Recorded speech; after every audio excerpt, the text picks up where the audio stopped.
الرحمن الرحیم، عظیم نامہ سے عظیم الرحمن صدیقی عرض کر رہا ہوں۔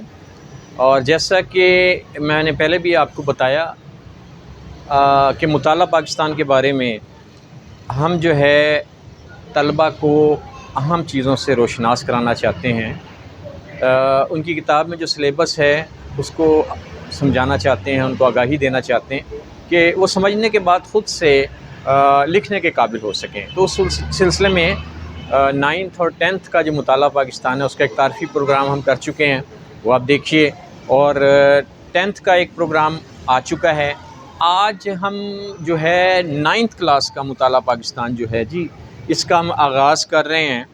اور یہ مطالعہ پاکستان جو ہے اس میں اگر آپ دیکھتے ہیں تو جناب اس کے جو عنوانات ہیں، باب نمبر 1 ہے پاکستان کی نظریاتی اساس، باب نمبر 2 پاکستان کا قیام، اور تیسرا ہے زمین اور ماحول، نمبر 4 تاریخ پاکستان، اور نمبر 5 جو ہے وہ تحفظ حقوق نسواں ہے۔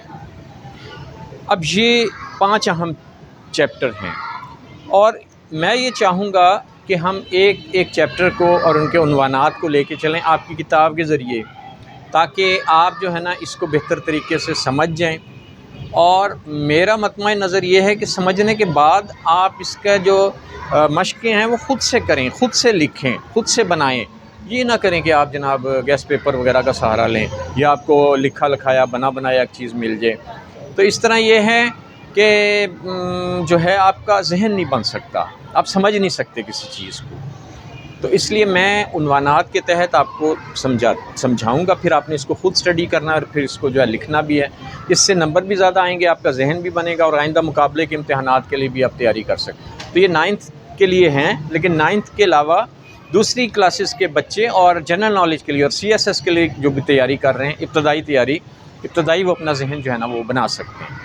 تو جناب عزیز طلبہ، سب سے پہلے یہ دیکھیں، میں بک میں سے ہی آپ کو بتاؤں گا کہ آغاز جو ہے نا اس میں یہ دیکھیں، پاکستان جو ہے 14 اگست 1947 کو وجود میں آیا۔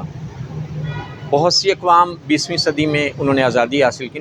پاکستان کی خصوصیت یہ تھی کہ پاکستان نے جو آزادی حاصل کی وہ ایک نظریے کے تحت تھی، اور وہ نظریہ کیا تھا؟ وہ نظریہ تھا اسلام، کہ ہم نے اسلام کی بنا پر